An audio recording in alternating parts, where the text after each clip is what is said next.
Kalian pernah mikir nggak sih, apa yang sebenarnya terjadi di dalam sebuah reaksi kimia? Apa semua itu cuma jalan satu arah aja, terus selesai? Atau jangan-jangan ada yang lebih seru?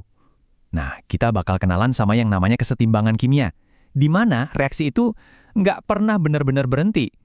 Ini bukan soal garis finish loh, tapi lebih mirip tarian molekul yang terus-terusan, dinamis banget antara reaktan dan produk.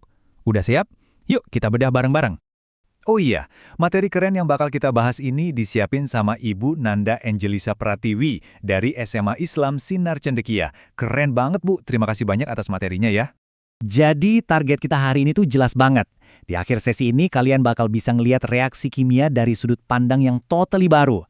Kita bakalan ngintip langsung ke dunia super kecil, dunia mikroskopik buat ngertiin gimana sih reaktan dan produk tuh joget bareng sampai akhirnya mencapai keseimbangan yang dinamis. Oke, kita mulai dari pertanyaan yang paling dasar dulu ya. Semua reaksi kimia itu kayak jalan tol satu arah, gitu?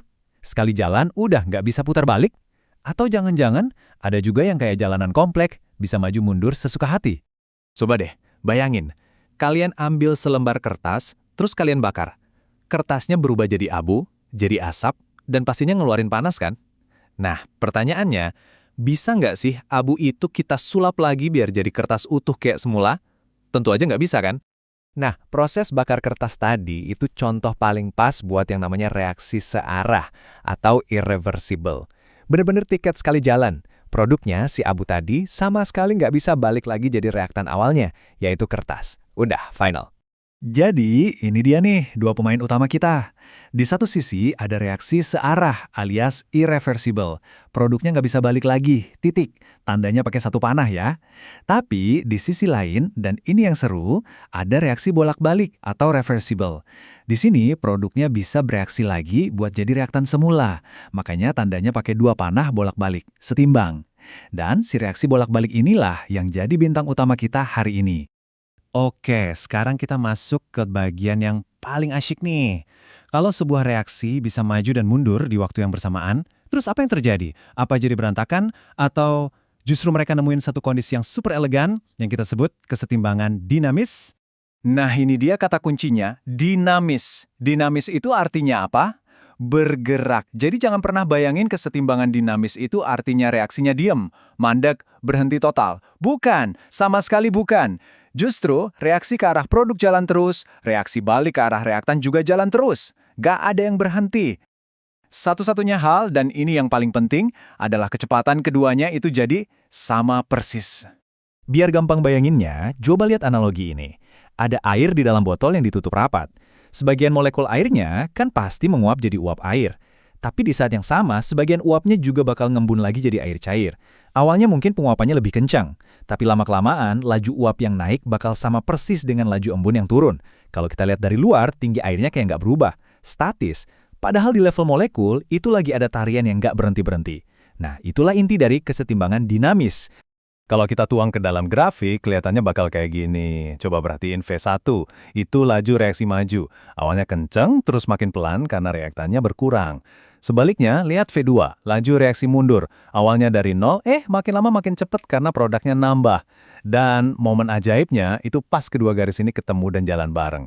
Disitulah kesetimbangan tercapai. Laju maju sama dengan laju mundur. Klop! Oke. Lajunya emang sama.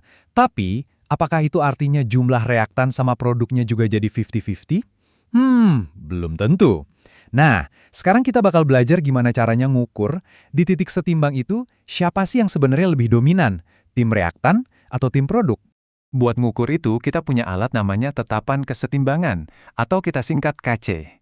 Anggap aja KC ini kayak skor akhir pertandingan. Gampangnya, ini tuh perbandingan antara jumlah produk dibagi jumlah reaktan pas semuanya udah setimbang.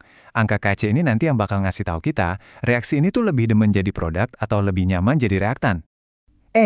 Tapi sebelum kita bisa ngitung skornya, kita harus tahu dulu dong konsentrasi tiap pemain pas lagi setimbang.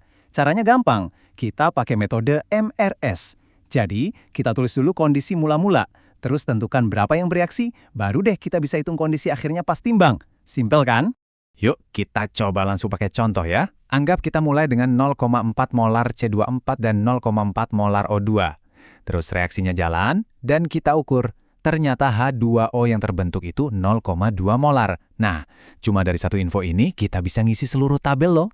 Pakai perbandingan koefisien reaksi, kita bisa hitung berapa CO2 yang terbentuk, terus berapa C24 dan O2 yang kepake. Dan akhirnya, tadadeh, kita dapat semua konsentrasi di baris setimbang. Setelah semua angka di baris setimbang kita punya, tinggal masukin deh ke rumus KC-nya. Dan buat reaksi ini, hasilnya 5,33. Apa artinya? Gini, karena nilainya lebih dari 1, ini artinya kemenangan telak buat tim produk.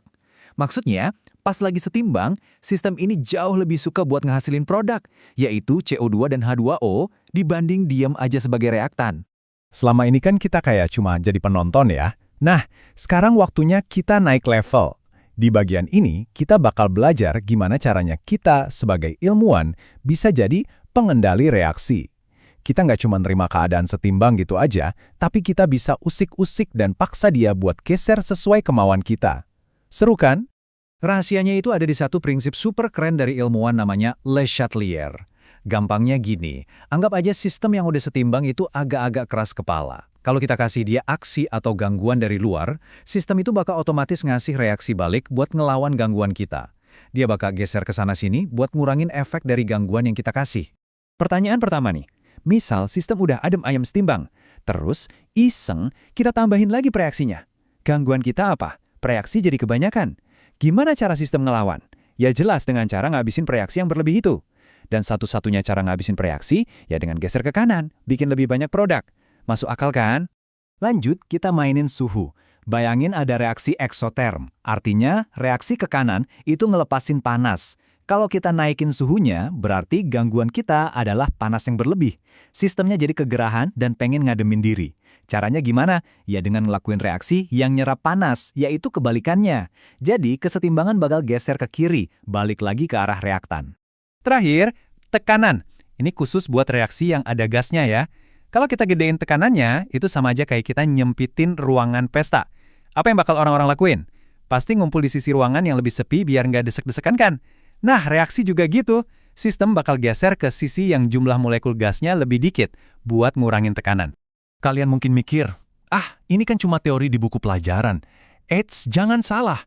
Prinsip kesetimbangan yang barusan kita pelajarin ini adalah otaknya beberapa proses industri paling penting di planet kita loh.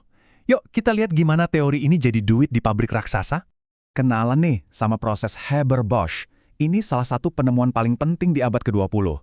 Proses ini tuh jenius banget. Dia bisa nangkap nitrogen dari udara bebas, terus diubah jadi amonia. Kenapa ini penting? Soalnya, amonia itu bahan utama pupuk yang bikin tanaman subur dan ngasih makan miliaran manusia. Serius, tanpa proses ini, populasi dunia nggak bakal sebanyak sekarang. Dan inti kejeniusan proses ini apa coba? Penerapan asas Le Chatelier secara sempurna. Tekanan dibuat super tinggi buat maksa kesetimbangan geser ke kanan, ke arah amonia. Suhunya diatur pas banget, kompromi antara biar cepet tapi hasilnya tetap maksimal. Dan yang paling pinter, amonia yang udah jadi langsung diambil. Ini kan sama aja mengganggu sistem, produknya dikurangin. Akibatnya, sistem bakal kerja keras terus-terusan geser ke kanan buat gantiin amonia yang hilang. Bener-bener pengendalian reaksi skala masif. Nah, sekarang giliran kalian yang jadi ilmuwan. Coba lihat reaksi pembuatan sulfur trioksida ini. Reaksinya eksoterm ya. Kalau kalian jadi insinyur di pabrik, terus kalian naikin suhu reaktornya, kira-kira kesetimbangan bakal geser kemana? Ke kanan, biar produknya makin banyak? Atau malah ke kiri? Coba deh pakai asas Le Chatelier yang udah kita pelajarin. Pikirin baik-baik, terus diskusiin jawabannya. Sampai ketemu di penjelajahan kita berikutnya.